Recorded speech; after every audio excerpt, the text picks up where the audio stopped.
¿Te has dado cuenta que casi en la totalidad del cristianismo existe la fuerte creencia de que Dios ha de castigar en un lugar llamado infierno a todos los impíos por toda la eternidad? ¿Es esta creencia bíblica?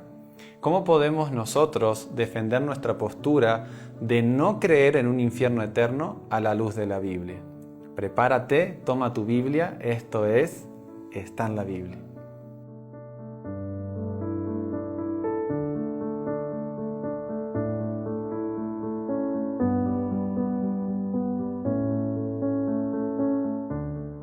Bienvenidos queridos amigos, qué lindo estar nuevamente aquí con ustedes para compartir más de la Biblia.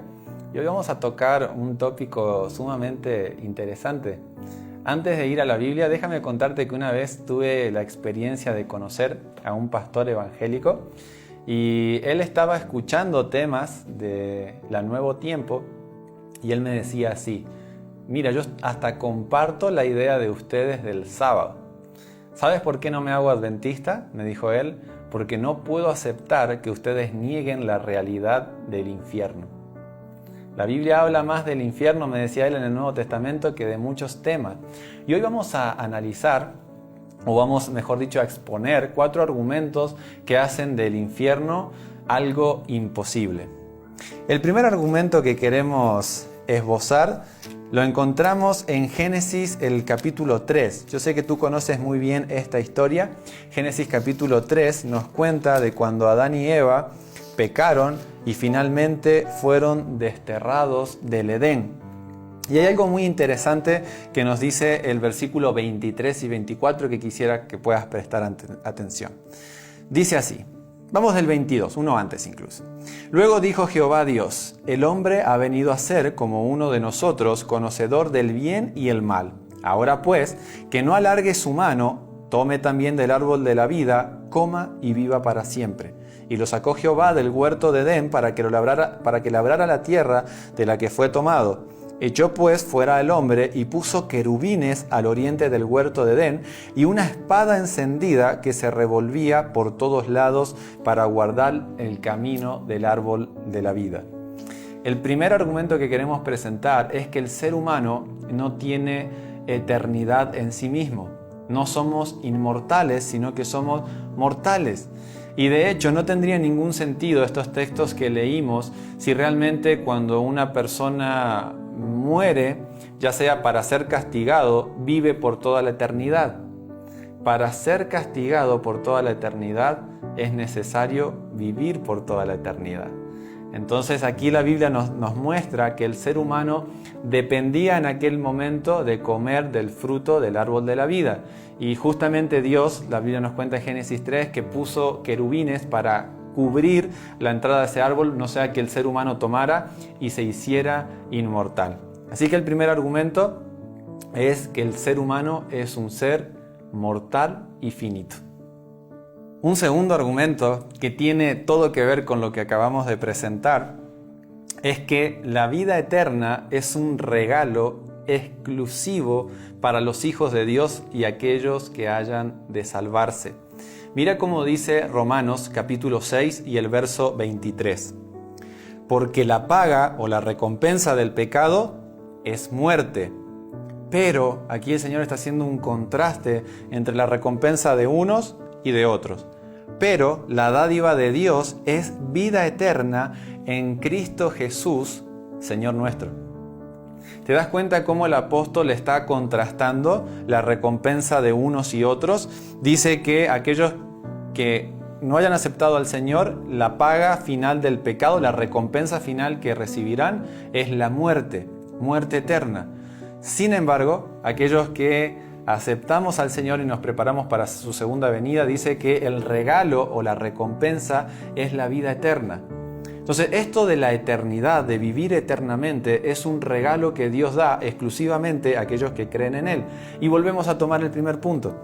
Para ser castigados eternamente en un lago de fuego o en el infierno, necesariamente necesitamos vivir por toda la eternidad. Pero cuando venimos a la Biblia, vemos que la eternidad es la recompensa que Dios da a aquellos que creen en Él.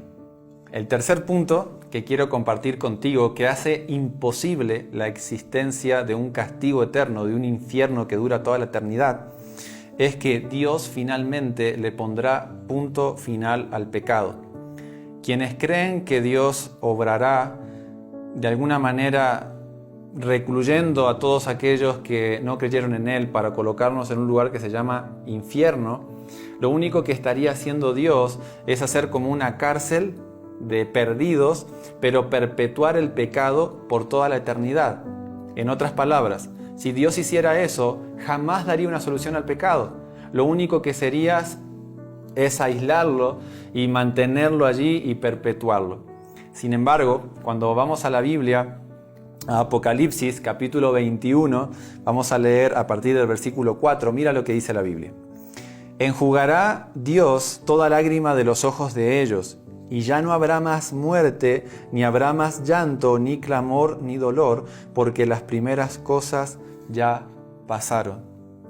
El mensaje de la Biblia, desde su comienzo hasta su final, es el desarrollo de cómo Dios trata con el pecado, pero que finalmente Dios le da una solución. Puedes buscar en el Salmo 37, todo el Salmo habla acerca de que los impíos serán finalmente consumidos y ya no existirán más ni pecado ni pecadores. Cuando venimos a la Biblia, vemos que Dios le da una solución a este problema, no erradicándolo por toda la eternidad, sino poniendo punto final. El último punto, de los muchos que podríamos tomar, tiene que ver con el carácter de Dios, y yo creo que este es el punto más peligroso. La creencia de un infierno eterno, de un lago de fuego que permitirá que personas por millones y millones de años estén sufriendo un castigo, distorsiona por completo el Dios que se nos presentan en las Escrituras. Hay dos atributos esenciales de Dios que de alguna manera son distorsionados con esta creencia. El primero es que Dios es amor. No podemos conciliar la idea de un Dios de amor que se complace viendo cómo parte de sus criaturas son atormentadas por toda la eternidad sin ningún fin más que hacerles sufrir y pagar por lo que han hecho. Y el segundo atributo, que no está en contra del primero, es que Dios es un Dios justo. Mira lo que dice la Biblia en 2 de Timoteo capítulo 4 y el verso 8. Por lo demás, me está reservada la corona de justicia, la cual me dará el Señor, juez justo. Imagínate que tú fueras un juez y delante de ti se presentan dos casos. El primero, de una persona que ha robado algunos alimentos en un supermercado y lo han atrapado allí y lo han llevado ante la justicia, delante de ti. El segundo caso es de un asesino serial que ha matado a 50 personas a sangre fría. ¿Se te ocurriría a ti dar la misma sentencia a ambas personas? No, ¿verdad? Si tú le dieras cadena perpetua a ambas personas, probablemente estarías siendo injusto con el primero. Esta idea de que Dios no importa lo que las personas hagan, no importa cuánto tiempo hayan vivido, todos irán al infierno y serán quemados por toda la eternidad, distorsiona el carácter de Dios y el Evangelio, que es la esencia y el carácter de Dios. Podríamos mencionar muchos argumentos más que esta doctrina contradice la Biblia, o de qué manera esta doctrina contradice la Biblia, pero hemos decidido presentarte estos 4. Quiero que me pongas allí en los comentarios qué te parece y si quisieras que en futuros videos tratemos algunos textos que quizás son complicados, como por ejemplo la parábola del rico y Lázaro, o Apocalipsis 20:10, que dice que Satanás, la bestia y el falso profeta serán quemados por los siglos de los siglos. Si quisieras saber cómo podemos entender esos textos a la luz de la Biblia, por favor ponlo allí en los comentarios. Y recuerda que si tienes alguna pregunta, la respuesta está en la Biblia. Que Dios te bendiga.